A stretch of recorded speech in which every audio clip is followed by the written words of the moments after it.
हम class 10th के chapter 2 का सेकंड पार्ट करेंगे। पिछली क्लासेस में हमने इंडिकेटर्स क्या होते हैं ये पढ़ लिया है। मैंने आपको एक ट्रिक भी बताई थी, blue litmus changes to red. क्या मतलब है इसका? एसिड। और इसका जस्ट आप उल्टा कर दोगे तो क्या होगा? Red litmus changes to blue. इसका मतलब क्या है? बेस। इस बी से आप बेस भी समझ सकते हो और ब्लू भी समझ सकते हो। Okay, blue base. Okay, change हो रहा है ब्लू में, मतलब कि क्या है? बेस है। ओके, लास्ट क्लास में हमने एक रिएक्शन लिखी थी, एसिड जब बेस के साथ रिएक्ट करेगा तो उसमें बनते हैं सॉल्ट प्लस वाटर। ठीक है बच्चों, तो ये जो रिएक्शन थी इसको कहते हैं न्यूट्रलाइजेशन रिएक्शन। अम्ल जब क्षार के साथ अभिक्रिया करेगा तो उसमें बनता है नमक, लवण और जल, ये उसमें बनता है। और साथ ही क्या होता है, इसमें न्यूट्रलाइजेशन की अभिक्रिया होती है, न्यूट्रलाइजेशन रिएक्शन होती है। ठीक है, मतलब एक दूसरे को दोनों क्या करते हैं? दूसरे का प्रभाव अप्रभावशील कर देते हैं। ठीक है, अब मुझे ये जानना है कि किसी मेटल ऑक्साइड का नेचर कैसा है। मेटल ऑक्साइड का नेचर से मेरा मतलब क्या है? साइंस की लैंग्वेज में जब हम केमिकल्स की बात करेंगे तो जब भी हम किसी केमिकल की बात करेंगे तो हम उसके 3 नेचर्स की बात करते हैं। या तो वो एसिडिक होगा, या तो वो बेसिक होगा, या तो वो न्यूट्रल होगा। इन 3 में से कोई एक वो नेचर शो करेगा और इसको पता लगाना बहुत इजी है इस रिएक्शन के थ्रू। हम क्या करेंगे, इस न्यूट्रलाइजेशन रिएक्शन में मेटल ऑक्साइड को किसी एसिड या किसी बेस के साथ रिएक्शन पहले कराएंगे, उसके बाद हमें पता चलेगा कि उसका नेचर कैसा है। ठीक है, अगर हमें किसी एक से रिजल्ट मिल जाता है तो हम अपनी प्रोसेस आगे नहीं बढ़ाएंगे। लेबोरेटरी में आपको बहुत सारे जो है सब्सटेंसेस या कंपाउंड्स मिलेंगे, जिनमें से एक मैं ले रही हूँ कॉपर का ऑक्साइड। ठीक है, कॉपर का ऑक्साइड जब मैं लूंगी और मैं इसकी रिएक्शन करा रही हूँ HCl के साथ। HCl आपको पता है क्या होता है? हाइड्रोक्लोरिक एसिड, मतलब कि मैंने क्या लिया है? एसिड लिया है। अब मैं मेटल ऑक्साइड की रिएक्शन करा रही हूँ एसिड के साथ, तो देखो क्या बनता है। कॉपर रिएक्ट कर लेगा क्लोरीन के साथ, क्या बनेगा? कॉपर का क्लोराइड किस कलर का हो जाएगा? ये ब्लू ग्रीन कलर का। साथ में क्या बच रहा है? HO2। अगर मैं यहाँ बैलेंस कर रही हूं तो 2 क्लोरीन यहाँ हो गया, 2H2 बचा और O, तो H2O। साथ में बनेगा क्या? वाटर। तो सेम यहाँ पे देखो, वाटर यहाँ भी बन रहा है, यहाँ भी बन रहा है। अब इसका मतलब क्या है? मेटल ऑक्साइड का नेचर कैसा होता है? कैसा होता है? ये तो एसिड है, ये तो एसिड है, इसका नेचर कैसा है? मतलब बेसिक। सेम वैसे ही जैसे कि हमारी रिएक्शन ऊपर है, मतलब कि जब कॉपर का ऑक्साइड, मेटल है, मेटल का ऑक्साइड किसी एसिड के साथ रिएक्ट करेगा तो उसमें जो रिजल्ट है, जो हमारा प्रोडक्ट है, जो हमारा उत्पाद बनेगा वो है क्या? कॉपर का क्लोराइड, जो कि क्या है? मेटल का क्लोराइड, जो कि क्या है? एक लवण है, सॉल्ट है, साथ में बनेगा पानी, वाटर, जल। ठीक है, इस रिएक्शन से हमको समझ में आता है कि मेटल जो ऑक्साइड्स हैं, आप बहुत सारे मेटल्स के अलग अलग ऑक्साइड्स के साथ इस रिएक्शन को करके देख सकते हैं, सेम रिजल्ट मिलेगा। जब भी किसी मेटल ऑक्साइड की रिएक्शन किसी एसिड से होती है तो वहां सॉल्ट एंड वाटर बनता है। अभी जो मेटल ऑक्साइड है इसने किसकी जगह ली हुई है? बेस की जगह ली हुई है। इसका मतलब क्या है कि मेटल ऑक्साइड जो है उसका नेचर कैसा होता है? बेसिक। कैसा नेचर होता है? बेसिक। ओके, बताइए, हमको समझ में आ गया, बेसिक होता है। अब हम किसी नॉन मेटल ऑक्साइड का नेचर क्या होता है इसको चेक कर लेते हैं। तो मैंने ये रिएक्शन लिख दी है, न्यूट्रलाइजेशन रिएक्शन। एसिड और बेस मिलके सॉल्ट और वाटर बना रहे हैं। एक नॉन मेटल का ऑक्साइड ले लेते हैं, कार्बन डाइऑक्साइड। इसकी मैं रिएक्शन करा रही हूं एक बेस के साथ, कैल्शियम का क्या है? हाइड्रोक्साइड, जो कि क्या है? बेसिक नेचर का होता है। ठीक है, यहां क्या बनेगा? ये रिएक्शन हमने पिछली क्लास में भी देखी थी, CaCO3, CaOH का होल ट्वाइस, मतलब कि CaOH एंड OH। CaCO3, क्या बचा H2O, क्या बचा H2O। तो अगेन क्या बन रहा है, सॉल्ट बन रहा है, क्या रिलीज हो रहा है, वाटर हो रहा है। इसका मतलब क्या है, जो बेस है इसके साथ यहां पे क्या आ जाएगा, एसिडिक। मतलब कि नॉन मेटल्स ऑक्साइड जो होते हैं वो कैसे नेचर के होते हैं, एसिडिक नेचर के होते हैं। इतनी बात आई होगी समझ में, आई होप। मेटल ऑक्साइड पिछली रिएक्शन में हमने देखा, मेटल ऑक्साइड जब रिएक्ट करते हैं किसी एसिड से तो कैसा क्या देते हैं वो हमको, सॉल्ट और वाटर देते हैं। सेम उसी प्रकार से जब नॉन मेटल ऑक्साइड किसी एसिड के साथ, किसी बेस के साथ रिएक्ट कर रहे हैं तो वो भी हमको सॉल्ट और वाटर दे रहे हैं। इसका मतलब क्या है, मेटल से ऑक्साइड और नॉन मेटल्स के ऑक्साइड का जो नेचर है एक दूसरे से बिल्कुल अपोजिट है, क्योंकि एसिड और बेस का जो नेचर है वो एक दूसरे से बिल्कुल अपोजिट है। एक एकदम खट्टा लगता है तो एक दूसरा बिल्कुल नमकीन लगता है ना। तो इस प्रकार से हमारे मेटल्स और नॉन मेटल्स के ऑक्साइड का नेचर क्या होता है ये हमको पता चल गया। चलो बच्चों एक बात मुझे बताओ, इन एसिड और बेस में ऐसा कॉमन क्या है, ये हम कैसे पता लगाएं। तो चलो आगे देख लेते हैं। एसिड और बेस की जब रिएक्शन हो रही है तो उसमें सॉल्ट और क्या बन रहा है, वाटर बन रहा है। इनमें कुछ तो कॉमन होगा। आपने बैटरी सेल देखी है, बैटरी सेल में क्या होता है, एक एसिड होता है और एक क्या होता है, एक एसिड सॉल्यूशन होता है। तो बच्चों हम क्या करेंगे, हम ये पता लगाने के लिए एसिड और बेस में कॉमन क्या है, हम क्या करेंगे, उसका वाटर का एक सॉल्यूशन बनाएंगे।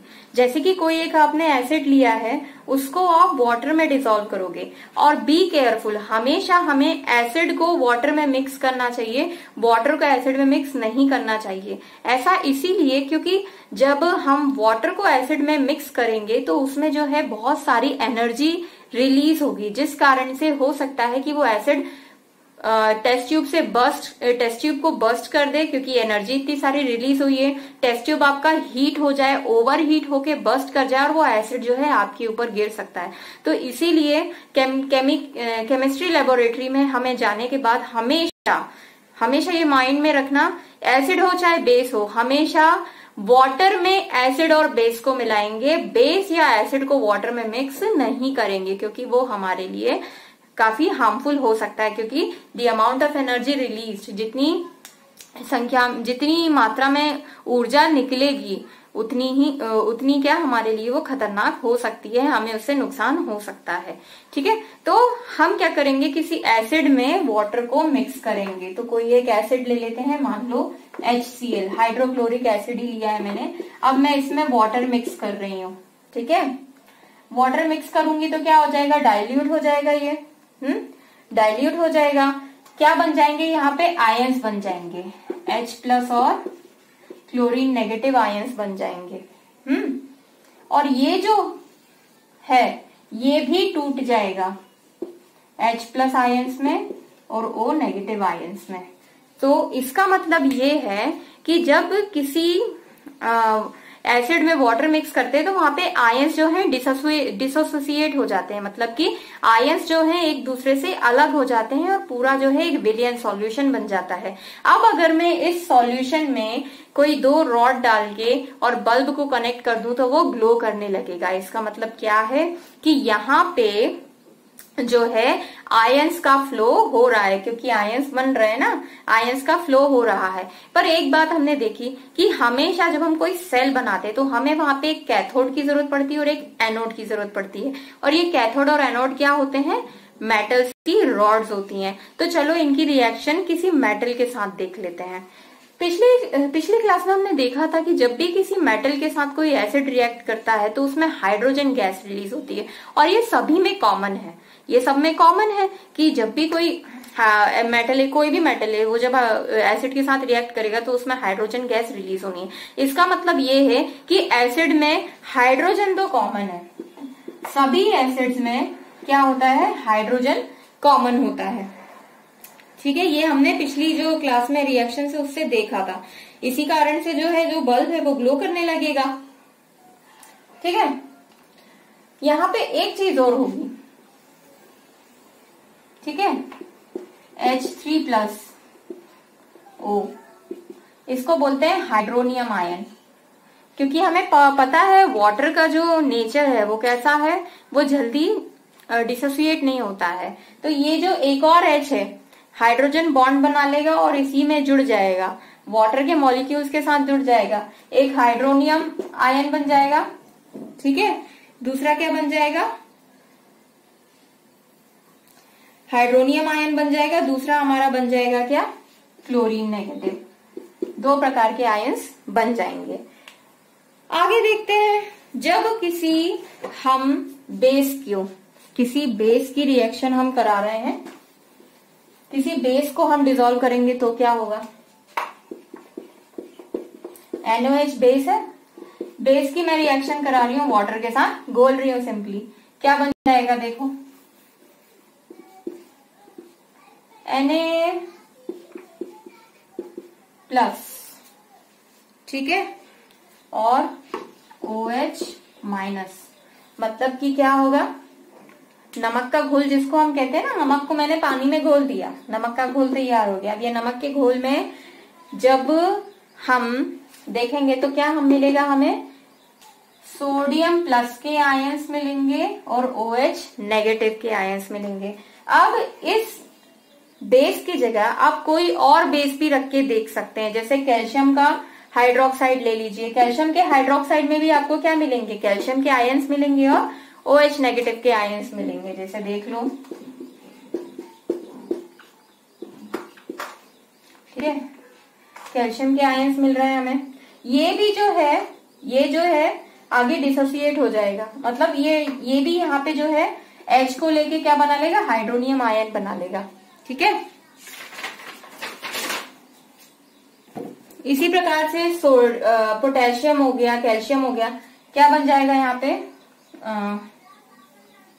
CaOH टूट जाएगा, कैल्शियम आयंस मिल जाएंगे, OH नेगेटिव आयंस हमको मिल जाएंगे। तो इस प्रकार से तो जो सारे बेस होते हैं उसमें क्या कॉमन होता है, OH नेगेटिव आयंस होता है। इससे मैं एक कंक्लूजन ये निकाल सकती हूँ कि एसिड बराबर होता है H प्लस आयंस और बेस बराबर होता है OH नेगेटिव आयंस। मतलब कि एसिड को जब मैं पानी में घोलूंगी तो वो मुझे हमेशा H प्लस आयंस देगा, जबकि मैं बेस को हमेशा जब भी मैं इसमें पानी में घोलूंगी तो मुझे OH माइनस आयंस देगा, चाहे वो फिर किसी भी चीज का हो, चाहे मेरा बेस किसी भी सब्सटेंस का हो, चाहे सोडियम का हो, पोटेशियम का हो, मैग्नीशियम का हो, ये सब क्या है, ये मेरे को OH नेगेटिव आयंस ही देंगे। अंडरस्टूड। एसिड का nature H plus ion, base का नेचर OH माइनस आयंस। अब हमें कैसे पता चलेगा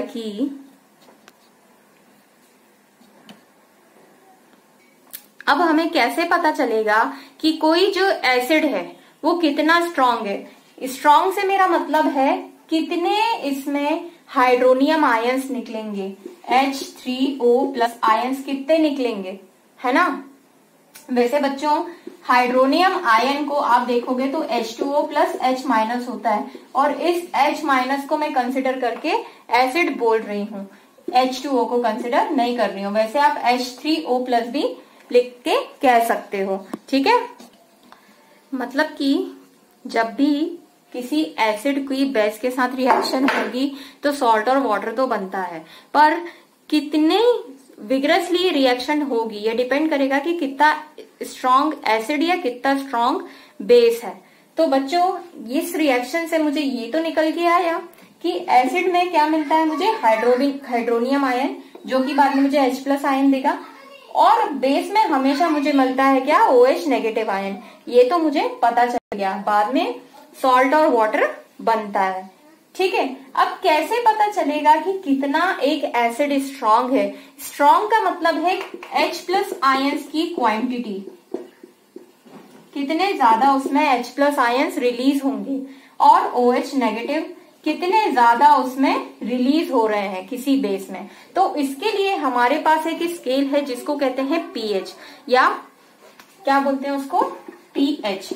pH का मतलब होता है प्रेजेंस ऑफ हाइड्रोजन आयंस, और यहाँ पे ये जो P है, इस P का जर्मन में मतलब होता है पोटेंस, और इस पोटेंस का मतलब होता है पावर। मतलब कि सिंपल शब्दों में अगर मैं कह दूं कि H प्लस आयंस की जो पावर है वो डिफाइन करेगी, वो मुझे बताएगी कि कितना स्ट्रॉन्ग एक एसिड है और कितना स्ट्रॉन्ग एक बेस है। क्योंकि H और OH में H तो कॉमन है, H और OH में H तो कॉमन है, एक साइड वो क्या कर रहा है, पॉजिटिव रोल कर रहा है एसिड में और एक साइड नेगेटिव आयन का रोल कर रहा है बेस में। तो H की जितनी भी क्वांटिटी है किसी एसिड या बेस में वो डिफाइन करती है, वो मुझे बताती है कि कितना स्ट्रांग वो एसिड है और कितना स्ट्रांग वो बेस है। तो चलो पीएच स्केल को देख लेते हैं। यहाँ आप देखिए, यहाँ पे मैंने एक स्केल बनाया है, इसी को हम पीएच स्केल बोलते हैं। सिंपल एक स्केल है, 0 से शुरू होगा 14 तक। 0 से लेके 7 तक जो कॉलम है वो एसिडिक नेचर शो करता है। मतलब अगर आप किसी सब्सटेंस को ले रहे हैं और उसका पीएच टेस्ट कर रहे हैं और पीएच टेस्ट करने पे अगर आपकी वैल्यू 0 या 7 के बीच में आ रही है तो इसका मतलब ये है कि वो सब्सटेंस जो है वो एसिडिक नेचर शो करता है। अगर आप किसी सब्सटेंस को लेते हो और उसकी जो वैल्यू है पीएच स्केल से टेस्ट करने के बाद वो 7 और 14 के बीच में आ रही है, इसका मतलब ये है कि वो क्या शो कर रहा है, बेसिक नेचर शो कर रहा है। ठीक है, अब यहाँ देखिए जो 7 होता है, ये जो 7 होता है ये न्यूट्रल होता है। 7 पीएच जो है दिया जाता है किसको, वाटर को। 7 जो पीएच है वो किसका पीएच है, वाटर का पीएच है। तो वाटर जो है हमेशा न्यूट्रल होता है, ना तो वो एसिडिक होता है ना तो वो बेसिक होता है। ब्लड का अगर आप देखें तो ब्लड हमारा हल्का सा स्लाइटली बेसिक नेचर का होता है, 7.4 उसका पीएच होता है। ऐसे अलग अलग चीजों का आप पीएच जो है इस पीएच स्केल से निकाल सकते हो और उससे आपको पता चल जाएगा कि ये जो केमिकल है, ये जो रसायन है, इसका प्रकृति या नेचर कैसा है, ये अम्लीय है या क्षारीय है। अगर उसका पीएच मान इनमें से बीच में किसी 0 से 7 के बीच में आ रहा है तो अम्लीय प्रभाव है और 7 से 14 के बीच में आ रहा है तो क्षारीय प्रभाव है। पर अगर आपसे पूछा जाए कि 7 से 14 के बीच में जो भी सब्सटेंस है उसका एसिडिक नेचर क्या है, तो आप बताओगे वीक है। क्यों? क्योंकि जो जितना स्ट्रॉन्ग एसिड होगा वो उतना ही वीक बेस होगा। ठीक है, जितना स्ट्रॉन्ग एसिड होगा उतना ही वीक बेस होगा। ऐसा इसीलिए क्योंकि 7 से 0 की ओर जाने की ओर H प्लस आयंस का कंसंट्रेशन बढ़ता है और OH माइनस आयंस का कंसंट्रेशन कम होता जाता है। यहाँ पे आप देखोगे 7 से 14 की ओर OH माइनस आयंस का कंसंट्रेशन बढ़ता है, इनकी सांद्रता बढ़ती जाती है। OH नेगेटिव आयंस की सांद्रता बढ़ती जाती है और H प्लस आयंस की सांद्रता घटती चली जाएगी। इस प्रकार से जितना कोई भी जो क्षार है, कोई भी जो पदार्थ है वो जितना अधिक क्षारीय होगा उतना ही कमजोर अम्ल होगा। जितना